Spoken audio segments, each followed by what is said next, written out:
al estanque de Siloé, y tu milagro toma por fe. Pon en acción esta palabra y obedece a Dios con fe. ¿Cuántos tienen primos hermanos? ¿Cuántos tienen primos terceros? O sea, son sus primos por los primos de sus padres. Sucede un fenómeno, no sé si siempre, pero por lo menos, que a veces uno ha compartido más con los primos terceros. ¿A quién le ha pasado eso, no? Más aventuras, más cosas, ¿no? Yo tuve una linda niñez, compartí mucho con mis primos, pero también con mis primos terceros, y les mando un saludo a Gasparín, el doctor Mauricio Aguilera, y a Coquito. ¿Cómo la pasábamos de bien? Eran súper traviesos, pero súper traviesos, ¿no? Por eso le decían Gasparín, el fantasma amigable, ¿no? Y les mando un saludo. ¿Qué pasarla de bonito con mis primos cuando éramos niños? Hoy quiero hablarte de un primo tercero del Señor Jesús. ¿Usted sabía que el Señor Jesús tuvo hermanos? Tuvo primos también. Así que vamos a leer San Juan capítulo 1, verso del 19 al 28. ¿Lo tiene? ¿Cuántos trajeron su espada? Amén. Dele un espadazo en la nuca al que no trajo espada, por favor, ¿ya? Dice así la palabra del Señor. Este es el testimonio de Juan. Cuando los judíos enviaron de Jerusalén sacerdotes y levitas para que le preguntasen: ¿tú quién eres?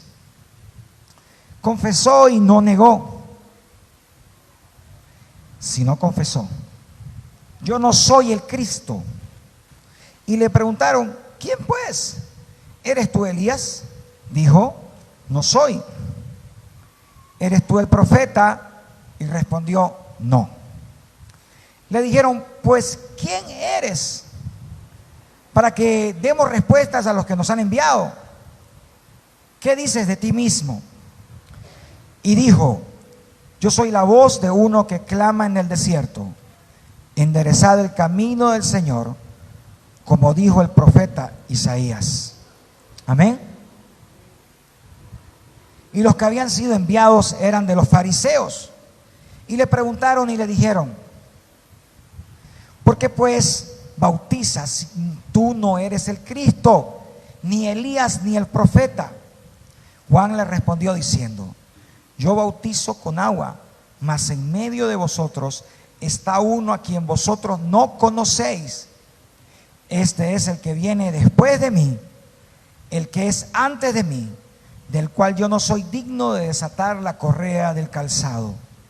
Estas cosas sucedieron en Betábara, al otro lado del Jordán, donde Juan estaba bautizando. ¿Quién era Juan? ¿Usted recuerda, hijo, de quién era Juan? ¿De quién? ¿Y su padre de Juan quién era? ¿Qué se llamaba? ¿Nadie se acuerda? El padre de Juan era un sacerdote. Su madre era la prima hermana de María. María, esposa de José, madre de Jesús. Entonces ellos venían a ser primo tercero, ¿no? La Biblia nos cuenta que Juan era mayor que Jesús en edad. Nació aproximadamente 6 o un poco más de meses antes que el Señor Jesús. Primero, había un grado de parentesco. Segundo, Juan era mayor por meses que el Señor Jesús. Tercero, la Biblia nos cuenta de que había un grado de cercanía fuera del parentesco, porque María va y visita a su prima. ¿Cómo se llamaba la mamá de Juan? A su prima Isabel, cuando estaba en gestación. Entonces vemos que Juan y Jesús eran familia. Yo quiero que usted se imagine un poquito cómo era usted con sus primos. ¿Verdad que los primos, en el caso mío, yo era el primer hijo del matrimonio de mis padres? Entonces mis primos eran mis hermanos. No había otro hermano todavía. Cuando nace mi hermano había una diferencia de edad de 6 años, así que durante mucho tiempo mis primos fueron más que hermanos. Yo creo que en una relación sana de familia hay esa unidad entre los primos. Yo pienso, yo supongo de que, ¿cree usted que Juan no conocía a su primo Jesús? ¿Qué dice usted?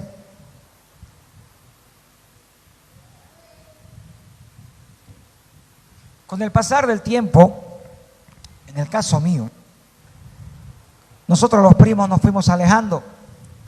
Algunos entraron a estudiar a una universidad, otros viajaron. Pero esos lazos sanguíneos y esos lazos de lo vivido nunca se rompieron. Cuando nosotros nos encontramos, es como que nosotros nos hayamos separado un día, 2 días. El cariño y la amistad siguen impecables. No sé cómo será su caso, pero así es el caso mío, tanto como mis primos paternos como mis primos maternos. Entonces yo creo que Juan, denominado el Bautista, me gustaría que alguien busque quién era el papá de Juan rapidito, no me quiero quedar sin responder eso.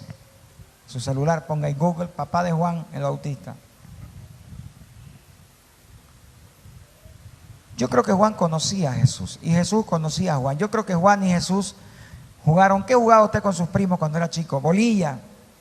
Ya no se juega bolilla, ¿no? Las canicas. Trompo. Caramba, che, que son mayorcitos para jugar trompo. Zacarías. Yo creo que Juan había compartido mucho con Jesús.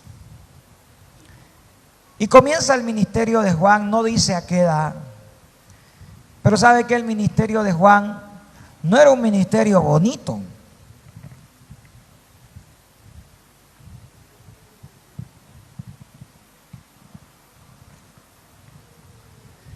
Primero el ministerio de Juan, dice la Biblia, que era en el desierto.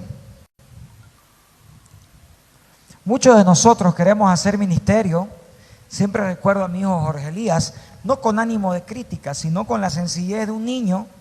Hace años atrás que nos tocó visitar una iglesia muy grande. Esa iglesia tenía un aire acondicionado más frío que un picolé. Enfriaba más frío que abrazo de suegra, dice, ¿no? Los asientos eran súper cómodos, eran mejor que los bancos de un cine. El sonido, los equipos, los músicos, eran de un nivel de concierto. Entonces nos toca irnos de la iglesia después de que termina lo que fuimos a hacer.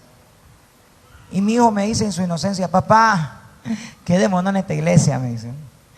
Que esta sea nuestra iglesia, me dice. Aquí hagamos ministerio. Sabe que a veces nosotros queremos hacer ministerio cuando está fácil. Queremos llegar y, gloria a Dios porque está todo barrido. Queremos asistir a la iglesia que tiene aire acondicionado. Queremos asistir a la iglesia donde las sillas no hay que sacarlas, ponerlas, ya están puestas. Pero hacer ministerio es obedecer el llamado de Jesús, el llamado de Dios. Juan era hijo de Zacarías, Zacarías era sacerdote. ¿Qué le correspondía como ministerio a Juan? ¿Qué cree usted que le correspondía? Ser sacerdote. Pero Juan atendió el llamado que Dios tenía para él. Los sacerdotes vivían en casas cómodas, los sacerdotes eran respetados por el pueblo, los sacerdotes tenían una buena paga. Mas Juan, por obedecer el llamado de Dios, se fue a hacer ministerio a Miami. Amén. Se fue a hacer ministerio a esa iglesia con aire acondicionado. Amén. Se fue a hacer ministerio al desierto. ¿Usted ha ido a algún desierto alguna vez? ¿A las lomas de arena? De día, ¿cómo es la loma de arena? Caliente. ¿Y de noche se ha quedado en la noche? Frío. Es un viento que lastima porque levanta la arena. Juan se fue al lugar más incómodo, afuera de la ciudad, al desierto, dice que cerca de un río porque bautizaba. Juan hizo un ministerio sumamente incómodo. Es bonito hacer ministerio cuando la palabra que uno tiene para dar es una palabra, estoy encuadrado ahí, es una palabra, hermano, usted va a ser próspero. Hermano, y una palabra bonita, y una palabra hermosa, y todo el tiempo la prédica es que le va a ir bien, es que le va a ir bien. ¿Sabe qué? Ese es el problema del evangelio del siglo XXI. El problema del evangelio del siglo XXI es que no quiere predicar en los desiertos, es que no quiere hacer ministerio donde hay que sudar. El problema del evangelio del siglo XXI es que quiere ser ministrado, mas nunca ministrar. El problema del evangelio del siglo XXI es que nadie quiere dar un mensaje de arrepentimiento, porque es incómodo. El mensaje de Juan no era un mensaje bonito. Él decía, arrepiéntanse, generación de víboras. Si haya sido Camba, Juan haya dicho, no, arrepiéntanse, tropa de Camba, perro. ¿Amén? ¿Amén o no amén?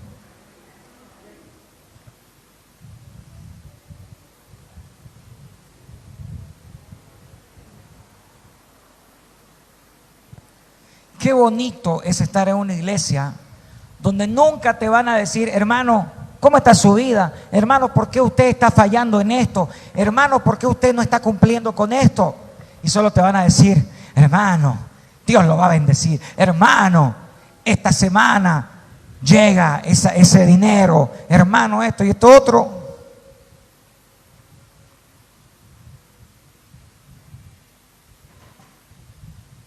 Y ¿sabe qué? Eso es verdad. Dios tiene bendiciones. ¿Cuántos lo creen? Pero toda bendición está condicionada. Está condicionada a la obediencia. ¿Sabe que hay muchas bendiciones que llegan a nuestra vida? Pero como nuestra vida no está en orden, se fuman. Dios cumplió. Mas nosotros, a no tener una vida en línea con el Espíritu Santo, dice la Biblia que reciben, pero es como que los bolsillos estén rotos. ¿Por qué? ¿Porque Dios no cumple? No. Es porque nuestra vida no está en línea con las ordenanzas, estatutos y la voluntad de Dios. El ministerio de Juan era un ministerio incómodo. Diga conmigo, incómodo. Una, que él no estaba en los lugares. ¿Sabe que cuando el Señor Jesús vino y él anduvo en los mejores lugares? ¿Sabía usted eso? Él comió en los mejores lugares. Por eso los fariseos decían, ¿quién es este comelón de carne y bebedor de vino? ¿Sabe por qué decían eso? Porque comparaban el ministerio del Señor Jesús con el ministerio de Juan. Porque decían, oye, Juan predicaba ya en la incomodidad del desierto. Juan vestía un abrigo de piel y él no comía manjares. Él comía, dice, miel con cangrejitos, con langota, como en Tarija, ¿no? Los cangrejitos, ¿no? En tomatita. Y el Señor Jesús vino y comió carne, tomó vino, comió manjares.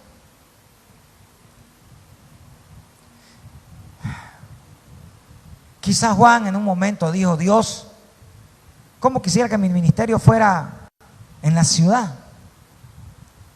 ¿Cómo que quisiera que mi ministerio no fuera a incomodar a la gente diciéndole que se arrepienta porque está pecando?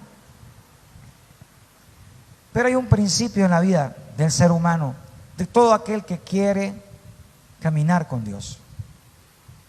Tiene que haber una disposición a obedecer a Dios. Hermano, quizás el Señor te llame a lugares muy grandes y hermosos. Gloria a Dios. Pero también el Señor te puede llamar a lugares incómodos, donde hay escasez, donde hay dureza de corazón, donde te vas a tener que llevar un mensaje que va a incomodar, tus vecinos se van a enojar, donde no vas a comer de repente los manjares que está comiendo otro ministerio. Pero aquí hay algo grande. tú estás obedeciendo la voluntad del Padre. Y no hay nada más grande en esta tierra que hacerle caso a Dios. No solamente en lo que nos gusta y lo que es cómodo, sino en aquello que Él mande, aunque para nosotros sea incómodo. Amén.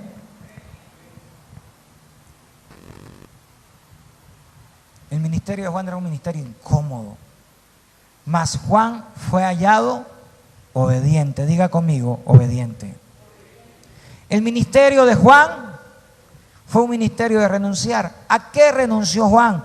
Renunció al legado de ser sacerdote de la línea de su padre, a tener un sueldo, a tener una casa, a tener descendencia con el futuro asegurado siendo sacerdotes. Cuando el Señor llama al ministerio, tiene que haber una disposición a renunciar. El Señor Jesús dijo: quien no deja padre, madre, hermano, casa, hijo y esposa, no es digno de llamarse mi discípulo. Para hacer el ministerio de Dios, ¿para qué hacer ministerio? Es entrar en un modelo de vida de querer esforzarse por cumplir los propósitos de Dios. Escúcheme, no todo cristiano hace ministerio. Entonces usted dice: sí, es que yo no soy llamado. Diga conmigo, todos somos llamados a hacer ministerio.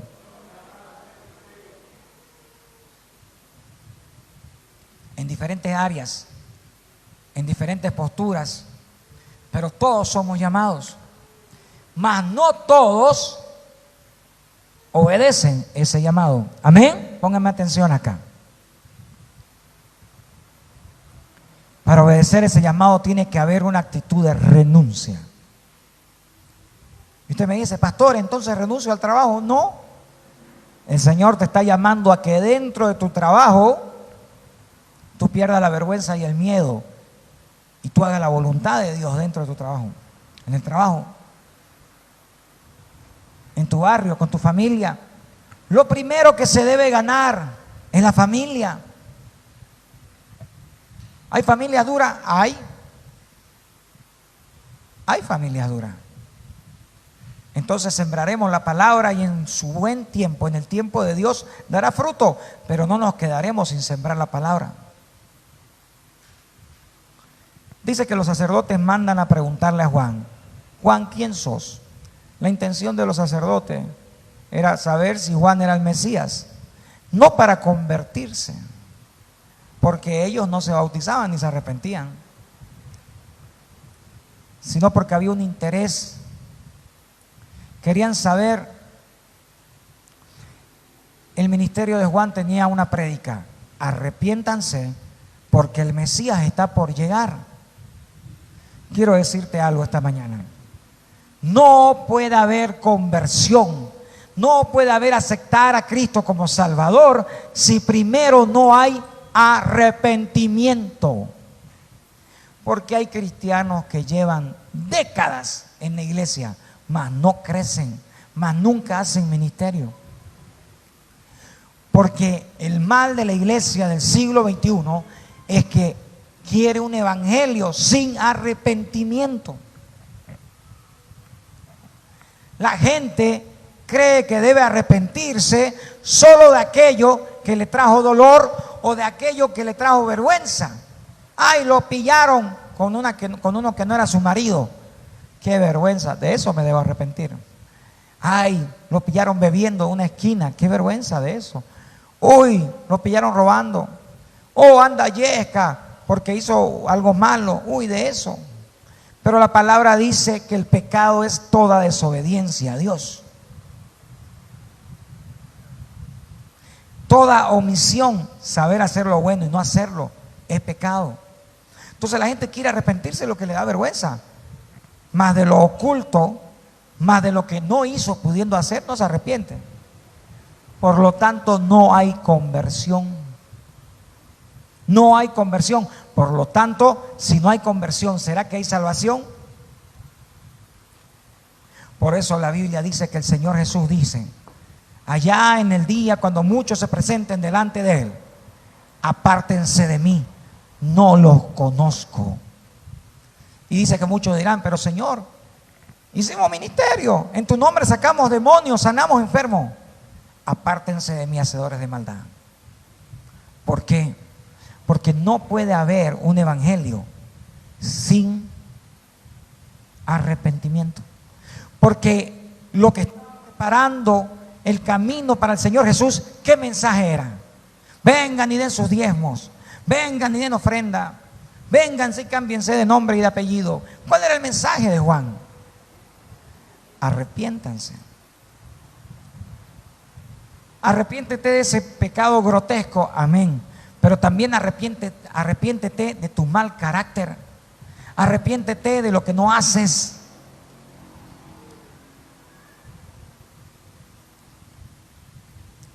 Y Juan dice, ¿no? Hay uno que es después de mí, pero es antes que mí. Es antes porque él estuvo desde el principio. Y es después porque en forma humana él vino después de Juan, a quien yo no soy digno de desatarle la correa de los quichutes. ¿Será que Juan no conocía a su primo Jesús? Lo conocía. Mas Juan todavía no tenía la revelación de que su primo Jesús era el Mesías. Hasta que un día Jesús, caminando cerca de Juan, decidió ser bautizado y el Espíritu Santo descendió y una voz del cielo, la voz del Padre, se escuchó: he aquí mi Hijo amado en quien tengo complacencia. Amén. El Señor Jesús dijo acerca de Juan: no ha habido hombre en esta tierra más grande que Juan. No ha habido profeta más grande que Juan. Yo quiero preguntarte, ¿tú has leído en la Biblia de algún milagro que hizo Juan?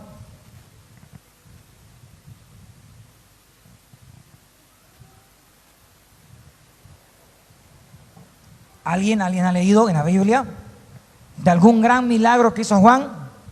¿Juan dio la vista a algún ciego? ¿Juan hizo caminar a algún paralítico?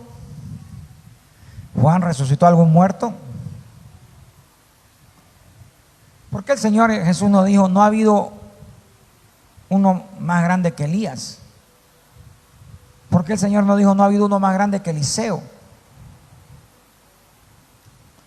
¿Por qué habla de Juan como el profeta más grande que ha pisado la tierra? Porque hay algo para Dios. Escúcheme bien, pongan atención, iglesia del Señor. Hay algo más grande para Dios que los juegos artificiales. Hay algo más grande que los milagros tangibles. Y es el milagro de la salvación. Es el milagro de que un corazón duro, acostumbrado a vivir en el pecado, por ponerse en paz con Dios, decida arrepentirse. Por eso Jesús dijo eso, porque el mensaje de Juan era un mensaje de arrepentimiento. Era un mensaje de arrepentimiento no para que no sea destruida la ciudad, no para que no haya yesquera, sino para preparar los corazones para recibir al Mesías. Amén.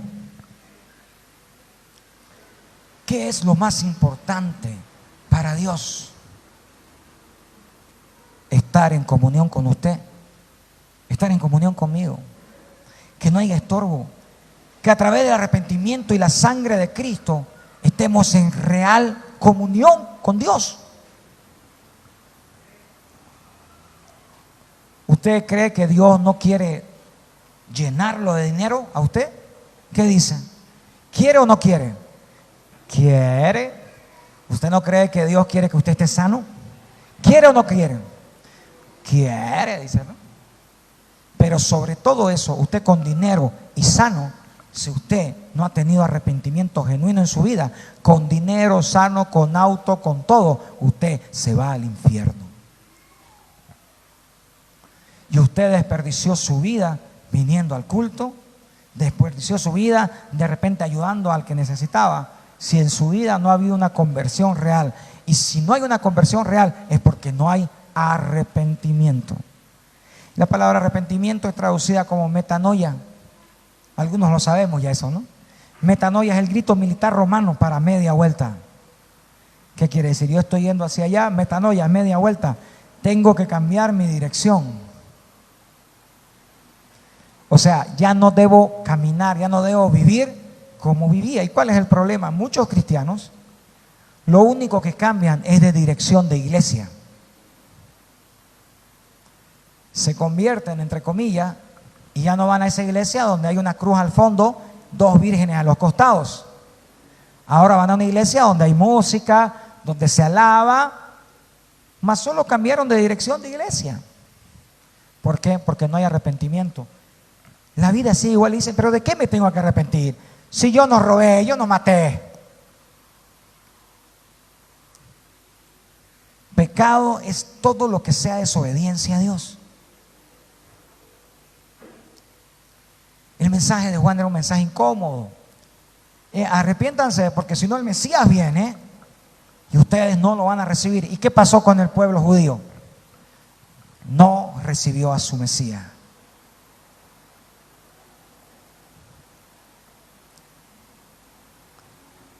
Porque Juan era un profeta como ningún otro, por el mensaje que llevaba. 2, porque fue un hombre obediente. Diga conmigo, obediencia. Juan podía decirle a Dios: Dios, yo soy hijo de sacerdote, por lo tanto me corresponde seguir la línea sacerdotal. Mi turno cuando sea el tiempo de ir al templo, recibir el sueldo que reciben los sacerdotes. Mas Juan fue obediente al llamado, y no cualquier llamado, un llamado incómodo, un llamado que le trajo enemigos. Por causa de su llamado, ¿sabe cómo murió Juan?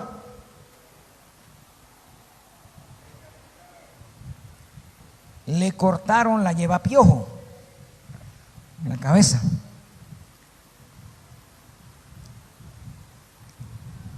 Porque el mensaje que daba Juan confrontó al gobernador de esa tierra.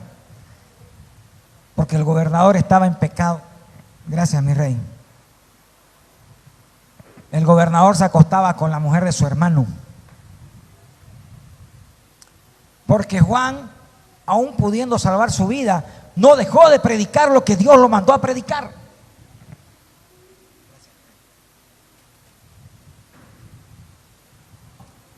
¿Cuántas veces nosotros nos quedamos paralizados por la vergüenza o el miedo y no hacemos lo que Dios nos mandó a hacer? Por miedo a perder una amistad, por miedo a quedar en ridículo. Juan perdió la cabeza por obedecer al llamado de Dios. ¿Cuántas bendiciones se pierden, hermano? Por no ser obediente, por no incomodarnos un tiempo corto para que la gloria y la voluntad de Dios se cumpla en nuestra vida.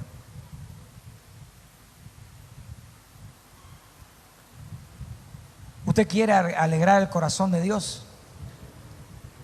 ¿Usted quiere alegrar el corazón de Dios? ¿Amén o no amén? Cumpla el llamado del corazón de Dios. ¿Usted sabe dónde está el llamado del corazón de Dios? Yo se lo muestro. Váyase a Mateo 28.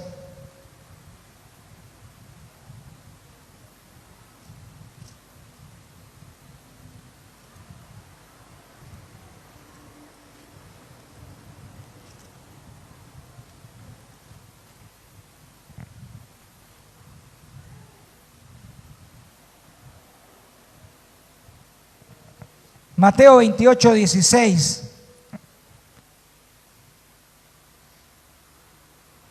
Perdón, 18 dice así, al 20. Y Jesús acercó, Mateo 28, 18. Y Jesús se acercó y les habló diciendo: toda potestad me es dada en el cielo y en la tierra.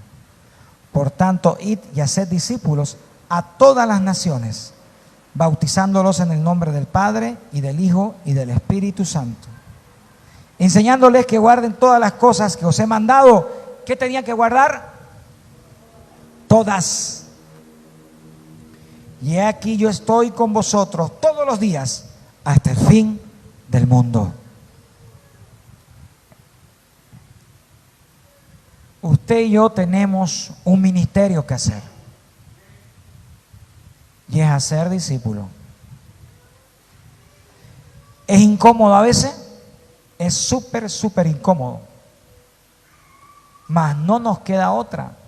Porque si no lo hacemos, no estamos cumpliendo la voluntad de Dios para nuestra vida. Ay, pastor, tengo que dejar todos mis sueños y todo por hacer discípulos. No, tú vas a ser discípulo mientras cumples todos tus sueños. Pastor, pero yo quiero viajar a Dubái. Amén. Pues viajando a Dubái tú vas a ser discípulo. Amén. Pastor, pero yo quiero ser una estrella de rock and roll. Pues siendo una estrella de rock and roll vas a ser discípulos. Pastor, pero yo quiero tener mis vaquitas, mi estancia. Pues en tu estancia vas a ganar discípulos. Cumplir el llamado de Dios no detiene para nada tu vida. Más bien la potencia, llevar una vida de bendición. Una vida de alcanzar bendiciones que tú no soñaste. Amén. Yo siempre soñé con viajar. Y lo más lejos que yo había llegado, hermano, era a Roboré, a Santiago de Chiquito. Y el Señor nos dio la oportunidad con mi esposa, solo con la bendición de Dios, de cada año planear un viaje de hace tiempo. Y en su misericordia nos lleva a visitar otros lugares. Y hablábamos con mi esposa y llegábamos a esta conclusión. Siempre uno sueña con viajar, pero es algo que se hace inalcanzable. Solo fue en Dios, solo fue porque nos entregamos a Dios que pudimos alcanzar esos regalos de Dios. Realmente fuera de Dios, hermano, ni con todo el sacrificio, Dios tiene cosas especiales para tu vida. Dios tiene cumplimiento de tus sueños más bonitos. Y lo va a hacer el Señor. Y usted va a cumplir el sueño de Dios. ¿Qué quiero decirle con esto? De que no va a dejar de tener bendición. No va a dejar de tener anhelo por cumplir el propósito de Dios. Amén. Por hacer ministerio con Dios. No va a dejar de casarse, los solteros. Es más, parte del ministerio es que usted se case. Parte del ministerio es que usted que está casado, siga casado. Amén. Parte del ministerio es que usted prospere. Porque para ser discípulo se necesita plata. Porque los discípulos comen. Amén. Y mírese usted cómo come, ¿no?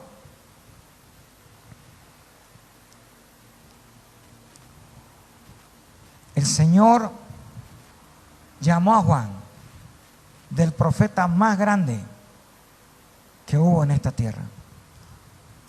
Porque Juan llevó un mensaje que a Dios le agradaba y era el mensaje de salvación. Desde los días de Juan se ha levantado una generación que contenta el corazón de Dios y esa generación se llama la Iglesia del Señor. Esa generación es usted y yo, pero tenemos que esforzarnos más. Amén.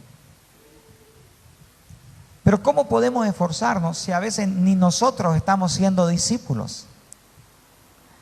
Si a veces ni nosotros nos hemos ganado a nosotros mismos.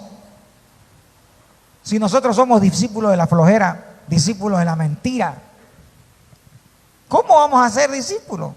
Tenemos primero que ganarnos a nosotros. Tenemos primero que acudir al mensaje de Juan. Arrepiéntete. Primero tenemos que ir a ese mensaje. Arrepentirnos de lo que está más guardadito, de lo que atesoramos, de ese pedacito de nuestro carácter que nos estorba tanto, pero al mismo tiempo lo amamos un montón. De ese Diosito que tenemos. A veces nuestros hijos se vuelven dioses, que no nos dejan hacer la obra de Dios. Tu hijo es importante, mas nunca tiene que ser más que Dios. Porque el día que es más que Dios, tu hijo o tu hija, le está quitando la protección que viene de Dios. Le está quitando la cobertura a tu hijo. Nadie puede cuidar mejor a tus hijos que Dios.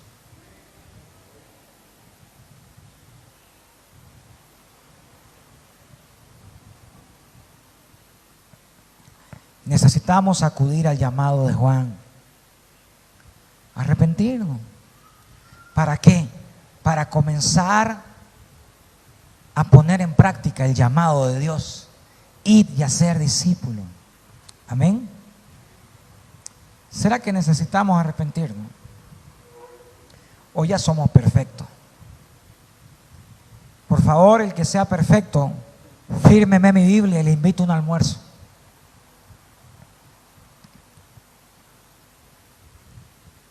El problema del evangelio de hoy en día es que queremos que sea light con T. Es que queremos que Dios cumpla todas sus promesas sin nosotros cumplir nuestra parte. Es que queremos que se convierta la gente sin nosotros ir a ser discípulos. Es que queremos que se respire paz en nuestros hogares cuando no ha habido arrepentimiento de los pecados.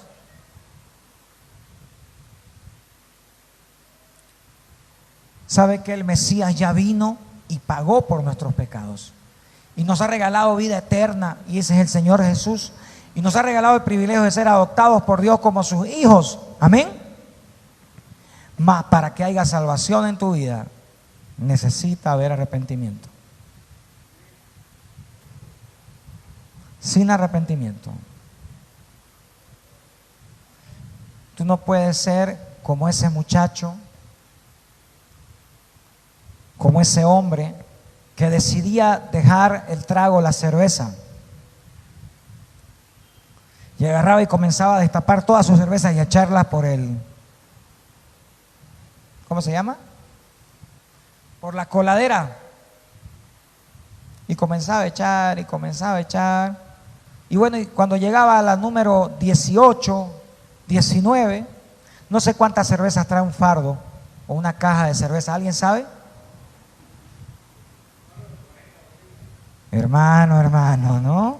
¿Cómo sabe usted eso, no? Entonces él iba por la número 39 y veía la última y la guardaba en el frigider. Y él decía, ya, o sea, una es menos que 39, amén. El arrepentimiento no puede ser así. No puede ser, me arrepentí de casi todo, de eso es todo o nada. Amén. Es todo o nada. Póngase en la iglesia del Señor. Hoy nos vamos a definir por el todo. Amén. Hoy nos vamos a definir por el ministerio del Señor. Obedecer a Dios, correr a su llamado. Hoy vamos a alegrar el corazón de Dios. Le vamos a decir, Señor, me arrepiento de no cumplir la gran comisión. Me arrepiento porque yo bien, todo bonito. Pero ¿dónde están los discípulos? ¿Dónde están las almas? Porque si nosotros no estamos poniendo en práctica esa comisión, escúcheme, tenemos de qué arrepentirnos. Ven al estanque de Siloé y tu milagro toma por fe. Pon en acción esta palabra.